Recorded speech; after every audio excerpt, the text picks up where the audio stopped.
Hello, sorry about that. A couple of internet issues, so I've had to switch to 4G tethering off my. I hope this all works. But welcome along to Hucknall in Nottingham for this week's British Hockey Chat with me, John O'Bullard. Delighted to have your company and see there's quite a few here already, which is great to see. It's going to be a good discussion tonight because not much has gone on today in the British hockey world, has it? And I think we are obviously going to be talking about DOPS, and we'll start the show with that.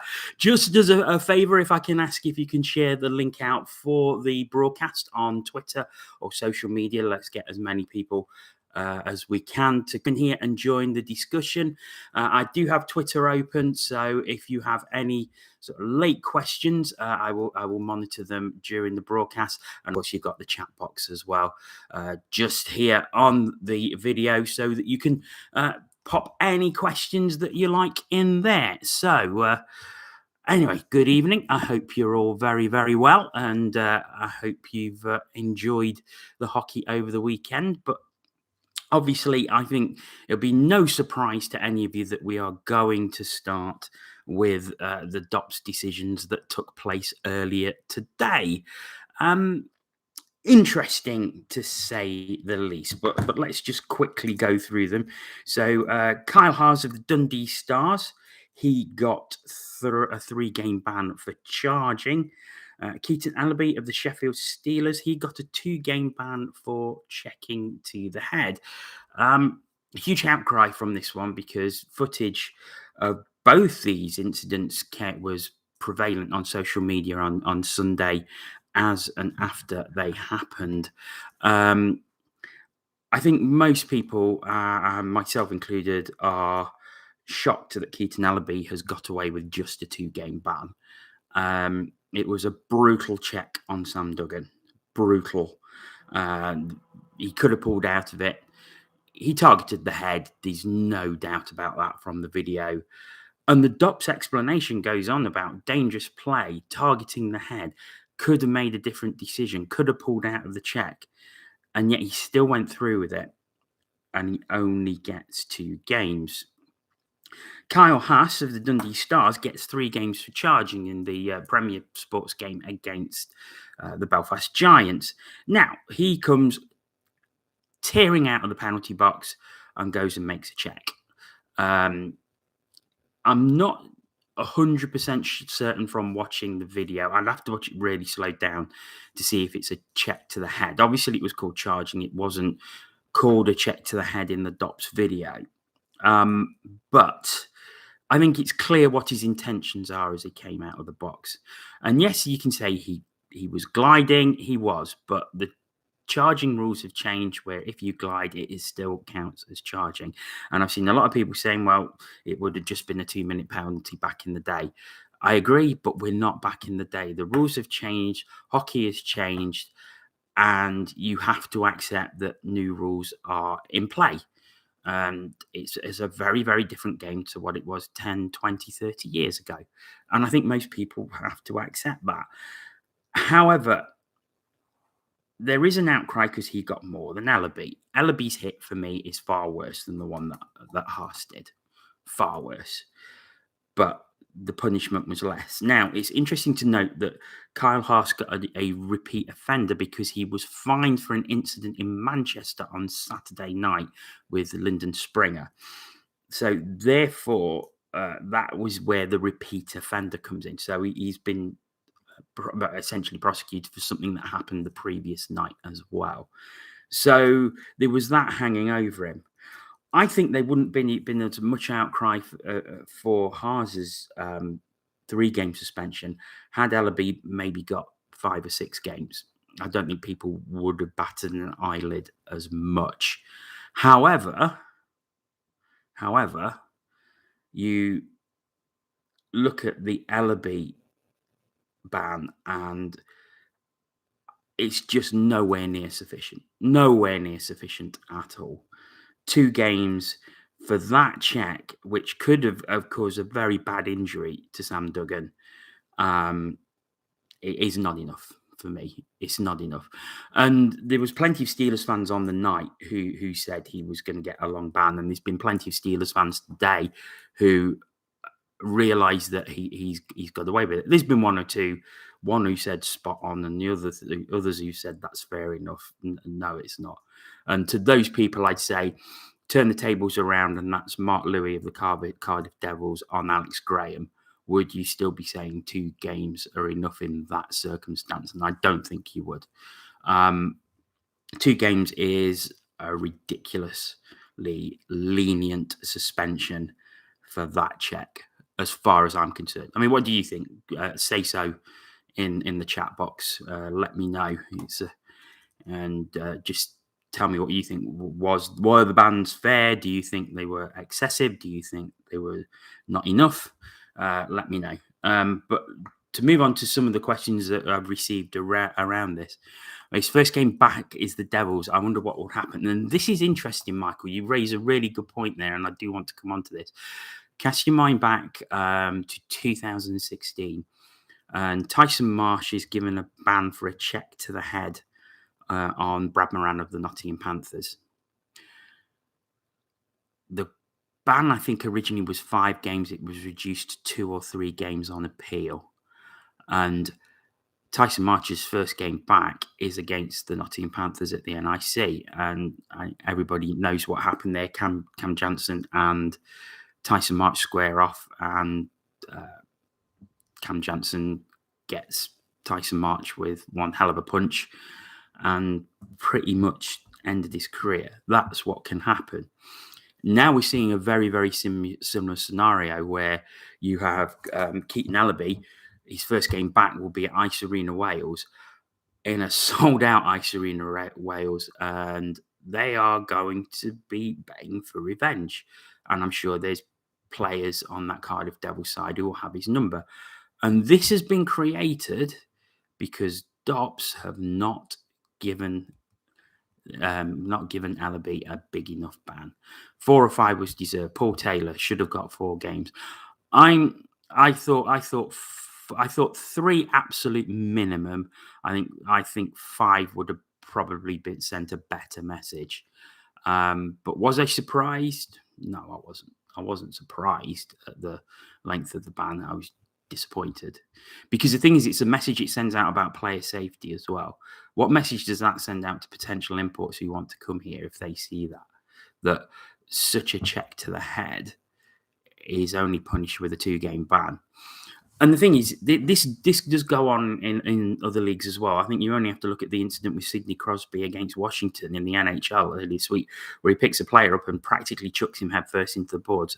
No penalty, no penalty, and no review either. And so it's not just the elite league.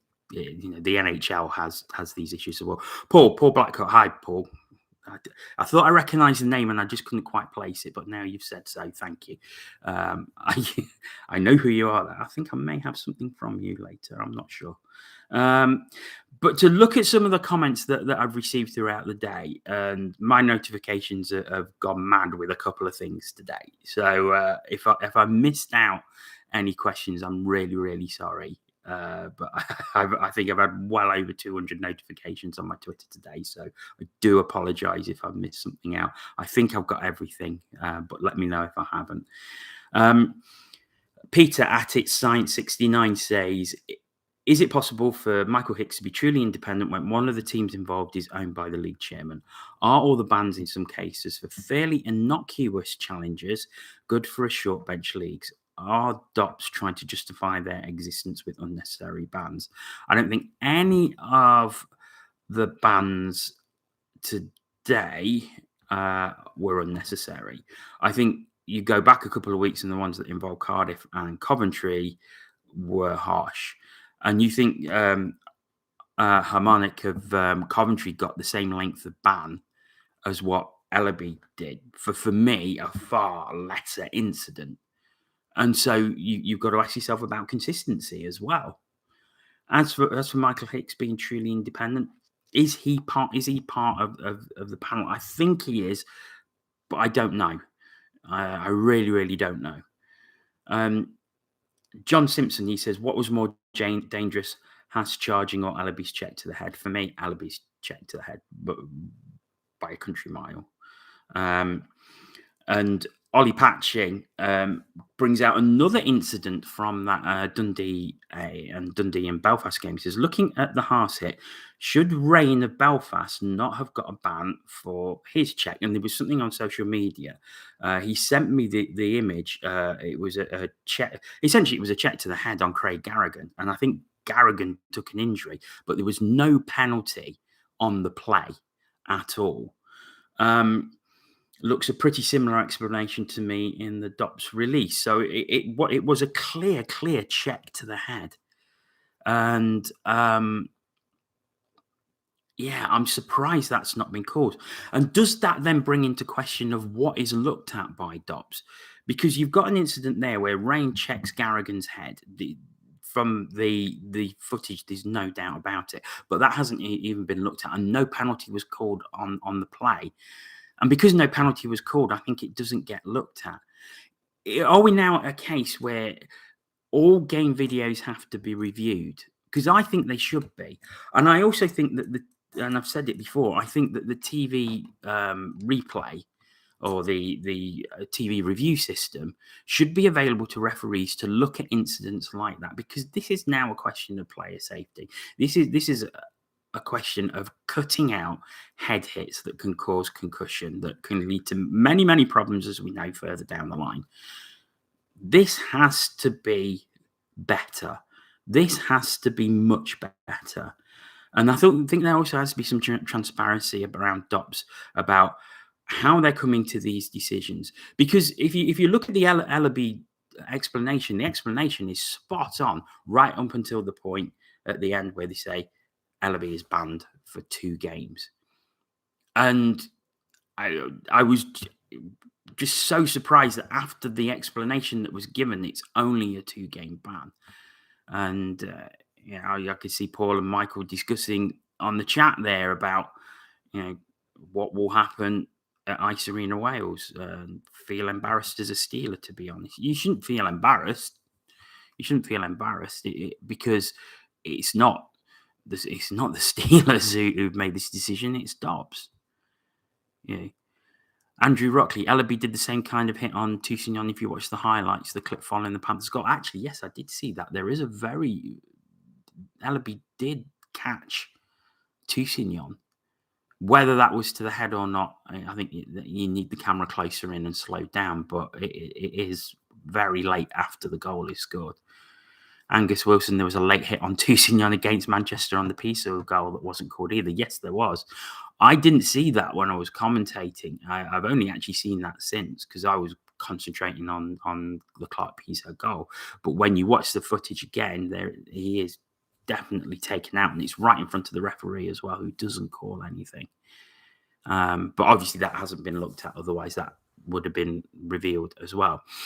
So the questions are, do all games have to be reviewed afterwards for any incidents by an independent panel? I think that should happen. And I also think that the video review system should be available to officials so they can check any incidents like that. Again, I know that it's used for goalie interference and goal, which is great, but I do really think that it should be used for checking incidents like that. And the rain hit on Garrigan, I think, is a prime example of that, and that has gone completely unpunished. And I think if you look at that again, if I find it, I'll try and retweet it out from my Twitter. It was earlier this morning, so it could take a while for me to find it and retweet it. But as soon as I find it, I will retweet it, and you can have a look for yourself. I do genuinely think that there is a case to answer there for Kevin Rain. So obviously, nothing will happen now, but we shall see. We shall see. I guess it kind of goes back to last week's and the new refs getting them the experience, maybe. And yeah, it's it's Dops again, and I don't really, want to be talking about Dops. Here we go. I'm just retweeting it now. The Kevin Rain hit. So if you pop to my Twitter at John O'Bullard, you'll be able to see that and see what you think for those who are watching now. Any more on Dops before I move on? I think I did have something more that came in. So Chris Lovell, my good friend, he says, do we know who Dops are? At one point, we were told it was an outside team headed by an ex-NHL linesman, but since then it's been said that Hicks is in charge and the clips are sent to others with recommendations, and it ultimately falls on Michael Hicks to decide. Is it time that the Elite League officially announce how DOPS works? Yes, because I think that would give good transparency and restore a bit of trust in the system if they did. No need to name the people involved, but perhaps tell us their experience and why they've been chosen to be involved. I totally agree with that, Chris, and I think maybe they should. I think DOPS has got some serious rebuilding to do with fans of the Elite League after today's decisions.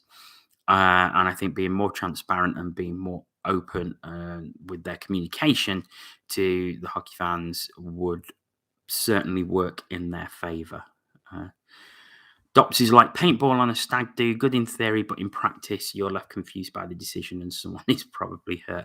I think I saw earlier, Anthony, where you actually said that the explanations were excellent, but obviously the punishment at the end is not the best. Angus Wilson says there will always be issues like this while the chairman is a team owner. I'm not. I've got to be honest. I'm not so sure that makes such a massive difference. To be perfectly honest, I think the chairman is just a figurehead to have a chairman. I don't think that makes too much of a difference. To be honest, why are you laughing, Pidge? Are you going to explain? Other angles look more like the first part of the contact of the rain hit with shoulder or chest, plus Garrigan had the puck in his skates.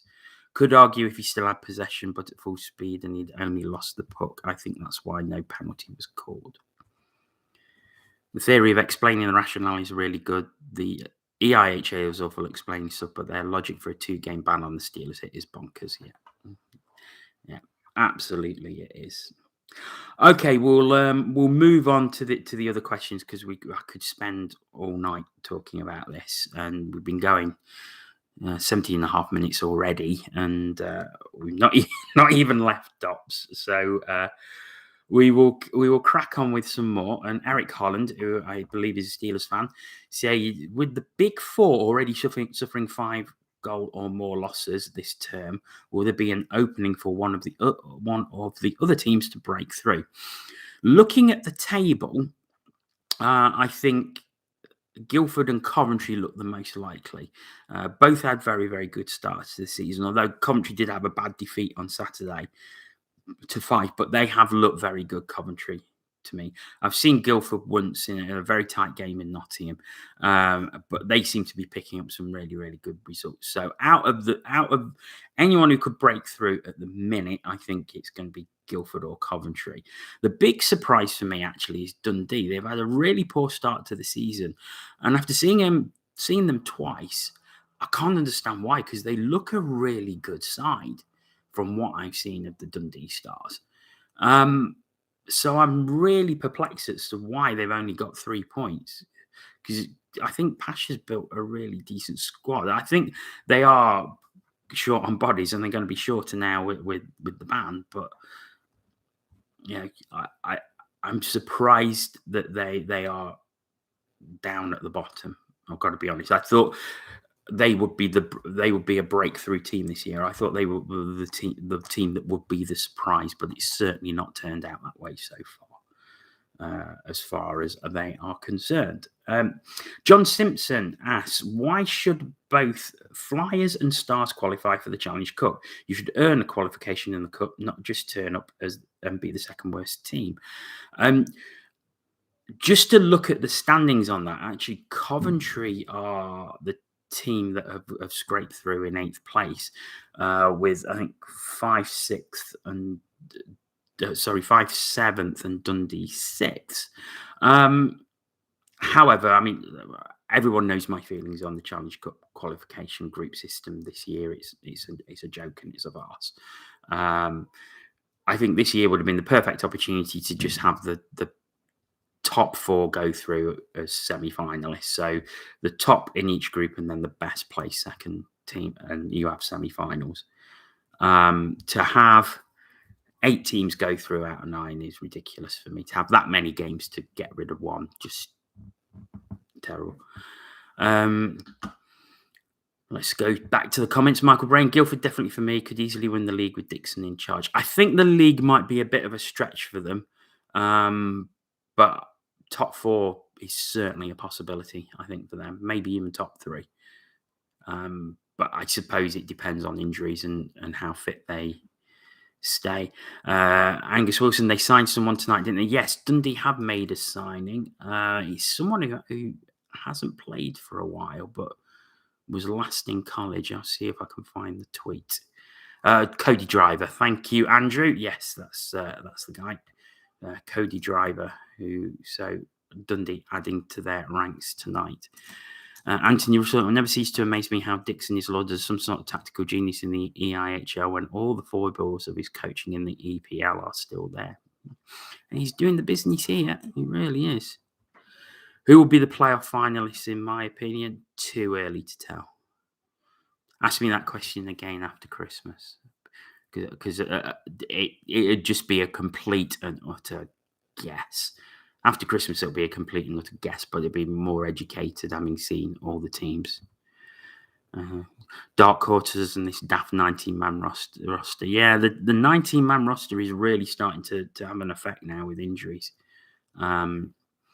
But you do get positives from that, and I'll come on to it later. But look at how Manchester, Ryan Finnerty bringing a load of his British roster in on Sunday for the Challenge Cup game because they were already out.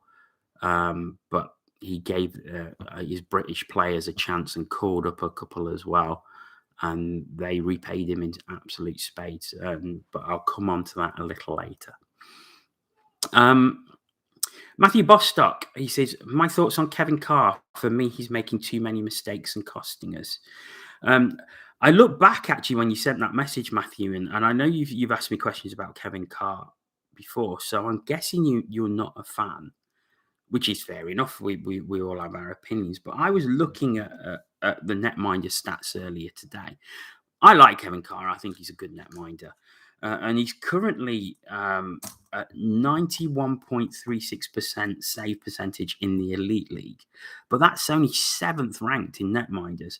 There are 9 netminders who are currently over 91% in the Elite League. So the standard of netminding this season has been absolutely outstanding all the way through. Steelers Rock Stojanovic is the top netminder with 93.62% in the Elite Leagues, which is a stunning percentage at the minute. But yeah, there's 9 or over 91%. So the standard of netminding is crazy this season so far. It is really, really good. But Carr is a good netminder for me, a solid netminder. Got an excellent shutout in Cardiff earlier in the season. 9. What was that? Carr will always struggle in knots in the fashion he was signed. Yes. Yeah, that wasn't good, was it? But a long time ago and in the past now. But yeah, he wasn't set up for success, let's say, in his first season after that. Paul, yeah, you like Carr. You've put Carruthers. I assume you mean Carruth at Cardiff for that one. It was awesome. I saw didn't he get the save of the week this week in the EIHL?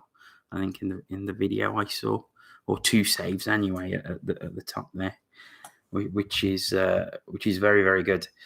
Let's move on. Hockey fan 654321, who's a regular contributor to these chats.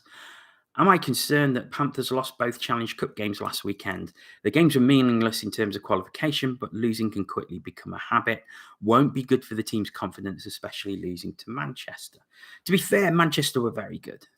And they brought in their British players who had something to prove and needed to show Ryan Finnerty that they were worthy of the spot that they were given. So that's something to remember. both games didn't matter. I'd have been, nobody likes losing, but I wasn't too bothered about it. If they'd been league games, I'd have been bothered about it, but they weren't. You're right, though, that losing can quickly become a habit, but it's worth remembering that Jack Hopkins wasn't available for Sunday and Simon Suaranta was pulled out of the game, so they were quite low on bodies. Obviously, that's going to change, which we'll come on to very, very shortly. But I'm not too worried at the minute. I'm not concerned at all. Ask me again after next weekend if the same thing happens, because we've got two very, very big games coming up. Saturday away at Coventry, should the ice plant be fixed, and fingers crossed it is. And then at home to the Glasgow Clan on Sunday. So two big games for the Panthers coming up this weekend, where they will need to win both for me. So we should see what happens. Is Matt Ginn a loss to the Storm going to affect them? I think he is, because he's played very, very well so far. However, they've got a very, very good replacement. Now let me find him, because I did. Thankfully, am I playing for the Clan again? Yes, Colton Yellowhorn is my real name. I'll have to see that could be a conflict of interest, a bit like commentating on the Storm against the Panthers this last Sunday. Just conflicts of interest all over the place. No, I'm not. I'm not playing for Clan. I'm carrying a slight injury in the fact that I'm way too old to be playing professional ice hockey. So, but yes, I love that picture.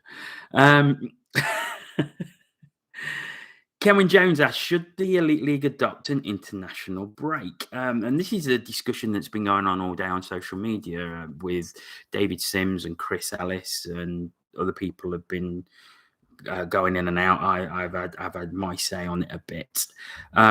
It started with Chris saying that with these meaningless cup games, should there be an international break and Great Britain play and maybe invite a couple of international teams over, basically to get the team together so they can get ready for the next set of World Championships. I think this is the issue with Great Britain is we've got a team in the top tier of the World Championships, but they're not playing enough. And I think they need to play in these international breaks. And I understand the point that Simsy makes, where he says the problem is that the teams need the money. How are you going to compensate them for the loss of gates? Which is fair enough, but then that points to the business model of the Elite League, where they have to play every weekend. And then you're getting the conflict, because what is more important? Is it the Elite League games, or is it the fact that Great Britain need to play to be competitive in the World Championships? So it's a really tough question, and I can see both sides of that. I would like to see an international break, at least one each year, because I don't think it's fair for the Great Britain lads to finish the World Championships and then not get together again until the next World Championships. Was that? Can you imagine if your player got injured too? Is that playing for Great Britain, do you mean, Paul? Because yes, I can see that point as well. I can see that point. And it's a good point. But you want to give the British team the best preparation it can possibly have before the World Championships. Don't forget, they're going to be playing huge teams like Canada, Sweden, USA, Russia, Czech Republic. These are massive teams. You can't be going into those sort of games underprepared. And I think if they can get together once or twice in the season and the international breaks and play against international opposition, it will do the world of good. It will do the absolute world of good for them to prepare for the World Championships. Too many Elite League clubs are quick to shout about GB and having top GB players, but when asked to facilitate GB being as ready as they can be, tumbleweed. Good point. And this is This is the problem, and it just needs people to sit around a table and talk and communicate with each other instead of he said, she said, name calling, and things going over social media. Get together, sit down, round a table, thrash it out. Do it for the good of the game in this country. Do it. Just sit round a table and talk. You're right, Angus. How do you prepare to beat Canada and USA? But you need to be beating the likes of Belarus. You need to be competing with Denmark. You need to be competing with the sort of lower half teams in that World Championship. And that's how you manage to stay up. And the longer you stay up, the more you can build. And then eventually, in 5-6 years' time, if you're still there, then you can start maybe challenging your Canadas in the USAs or giving them a game or being competitive against them.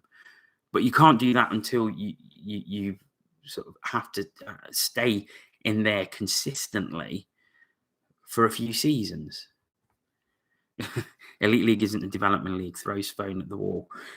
It's not a development league as such, but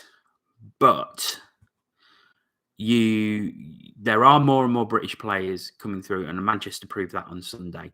And there are more and more British players who are more than competitive at Elite League level, more than people realise, I think. And there's a lot of talent out there, and there are a lot of British players who are good enough to hold down an Elite League berth, definitely. And that would also help the British team now end if you have more players, younger players especially, playing at that level, so they can get used to playing at that level, and be part of the GB team. As good as Jonathan Phillips and Matthew Myers are, they aren't going to be around for a lot longer, given their ages, and we need people coming through to replace them. We've had Paul Swindhurst and Robert Farmer leave the system recently. They need to be replaced. They are good players, and we need players coming through to replace that caliber of player. And the only way you're going to do that is if you give them ice time in the Elite League. And I think for me, what Sunday proved is that there are plenty of players around who are good enough to play in the Elite League. Do these players have the commitment? I think the younger players do, because they're young players. I think if you're looking at players who are sort of around 25, 26, 27, maybe playing in the National League, who probably have full-time jobs, maybe even families outside, that's where it becomes difficult. But I'm talking sort of the really young players. I'm talking sort of at 17, for example, Ben Solders at 20, Jacob Lutwich at 19, Harry Glover at 21, them sort of players. So I think they could commit. I think when they're getting older, that's when it gets tricky. So I do take your point on there, Paul. Exactly. But I think we need to be bringing younger players through, is my personal opinion. Morgan Clark-Pizzo scored on Sunday. Look how well he's done. Look how well he's doing at Peterborough. Scores a hat-trick for Peterborough on Saturday night, goes to Manchester with Panthers on Sunday night and scores. So these are the players that need to be coming through now for me. Could Team GB play an import team around the UK and then national sector? That's not a bad idea. Not a bad idea at all. It's certainly something to consider. But again, that's up to the powers that be. Moving on, because I can see that time is moving on. A couple of questions around Panthers' new signing, Tommi Jokinen.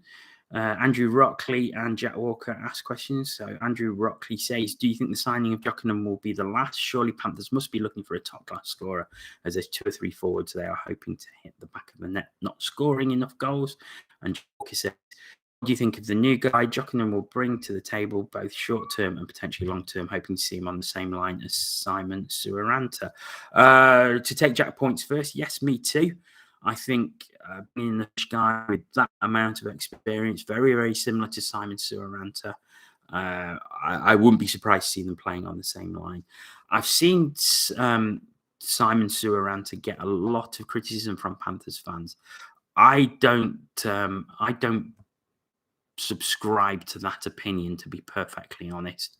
I really like Suranto. I watched him quite closely. His hands are brilliant. He's a really good player. I just don't think he has players on his wavelength on his line. And I think maybe if Jokinen can be on his wavelength, that will make all the difference to his points output. So it'd be very interesting to see if they do get together. To go to Andrew's point about Jokinen being the last, he probably won't be. But I think that will depend on injuries. Don't forget that the amount of changes is limited this season. So that has to be looked at. I think the thing that Panthers don't have this season that they had the previous the 2019-20 season was there's no one like Sam Hare who could just pick the team up and drag it along with him. I don't see anyone like that in the Panthers team. I think they're a good team as a team, but I don't think there's anyone who really stands out ahead of all the others. They're all committed. There's no coasters in that team whatsoever. They all work hard. I just think we're just lacking that probably one player who has the ability to drag the team by the scruff of the neck when things aren't going so well. So I think whether that'll be the last change, I don't know. I guess we'll see. Going on to our last few questions. So we're almost there. So David Stevenson says, out of the current crop, which of the more experienced senior elite league players do you see moving into a head coach position in the near future? Difficult question because I don't know the ones who are taking coaching badges or already do coaching. Thinking about this question earlier today, since you sent it, David, I do think that probably just a hunch, but I think Jonathan Phillips will probably make a very good coach. Incredibly experienced, knows what he's doing, knows the game in this country, been around for a long time. I wouldn't be surprised to see him step up into coaching and become a head coach. I think that'd be a good move for him. But we don't know. We shall see. We see some discussion on Kieran Brown. I've made my feelings on Kieran Brown known before on these broadcasts. I really like him as a player. I think he's a great goal scorer. I don't know what went on behind the scenes with him, but for me, I felt at his point of his development when he was sort of 16, I thought that Kieran Brown had the ability to follow Liam Kirk to North America. And Kieran Brown played in North America when he was 14, played for Iowa Wild, which was part of the Minnesota Wild organization, was, I think, the top scorer for a couple of seasons, and then came back to Britain. But for me, Kieran Brown should have been getting to where Liam Kirk is now. For me, I thought their earlier stage of development, I thought Brown at 16 was a better player than Kirk was at 16. But he's obviously gone a different way, which is a real shame because I like Kieran Brown. I think he's a really good player and a really good goal scorer. Hockey fan 654321. He says, how did I find commentating on my first Elite League game? Was it difficult to see who the players were with the sightlines at Altrincham? Great time on Sunday commentating on the game between Storm and Panthers. Absolutely loved it. Great club, the Storm. Great team there. A lot of people really committed to them, care about the club. The players enjoy being there. It's not the greatest rink. I think everybody knows that. But the players all want to be there. They all want to play for the team. They've got a committed but small team working for them who look to do the best they can to provide the best they can for the budget they've got. I was mightily impressed working for them on Sunday night. The commentary position is right at the top in the corner. But it's high, and I've got there was a screen, so I could bits of the ice where I couldn't see. I could watch the screen and see what was happening. I had a nice sort of little desk in front of me, so I could keep my notes on them right. It was a great experience. It was a great game as well, considering that nothing was riding on it. I mean, that Harry Gulliver goal was absolutely phenomenal. Morgan Clark-Pizzo getting his first goal. So what a great game! What a great game to commentate on. I really enjoyed it. And I'm back there on Friday to commentate on the Storm game against the Blaze. So I'm very much looking forward to that as well. So it was a great experience and great to be there. Absolutely loved every minute of it. So many thanks to Manchester Storm for asking me to do it and asking me back as well. So hopefully a few more throughout the season. So keep an eye out for those. ManchesterStorm.tv if you want to buy the webcast. Finally, from Doc Dockman, and a great bit to finish on. He says, how great is it that Colin Shields has been inducted into the Ice Hockey UK Hall of Fame? Maybe a bit of discussion about who else could be considered. Yeah, Colin Shields, what a career he had in Britain. Fantastic career for the Belfast Giants. And a fully deserved inductee into the UK Ice Hockey Hall of Fame, which was announced today, which was great to see.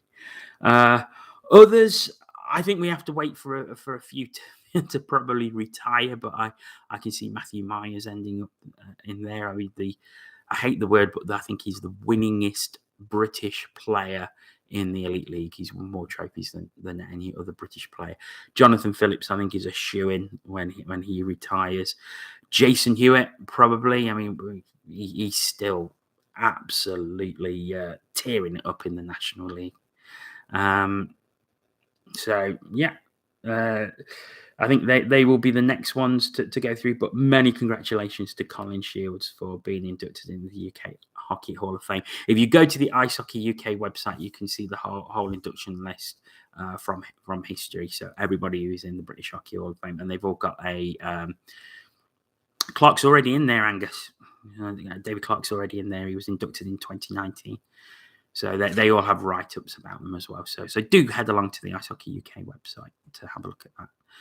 What's Bailey saying? From what I saw, you did well, and it seems so natural. Maybe give Premier Sports a call. I don't think I'll be shoving Aaron Murphy out the way anytime soon. But Murphy's great, and I wouldn't be commentating like I am or doing what I am without the mentoring I received from Aaron Murphy over the years, who has been more than generous with his time with me, which I really appreciate as well. Stephen Murphy, good shout, Chris. Yeah, look at the Honesies one. Yeah, I think that there's another good shout for the Hall of Fame. Okay, any more questions or comments before I go?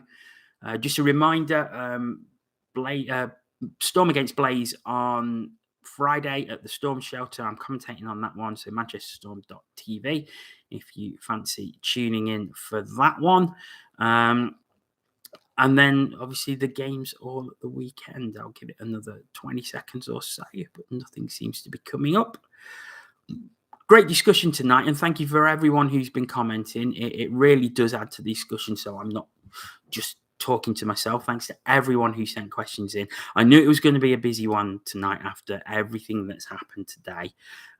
So thank you so much for joining me. Thank you so much for taking part and getting involved. It's what makes this show what it is. So thank you for that. All that's left for me to say, Elite League, is it equal to ECHL or AHL? Mean Girl Hockey. It's a really good question. I think it's probably top end ECHL, bottom end AHL is probably the best way to describe it. I think Cardiff is the NHL team. Yeah, that was one guy who said that, and I don't think he's ever been forgotten. Yeah, I would say EC is sort of top end ECHL, bottom end AHL. I think the top teams, so your Steelers, your Belfast, Cardiff's, Panthers, etc. I think they would give AHL teams a game. I think the rest would certainly fit well into the ECHL.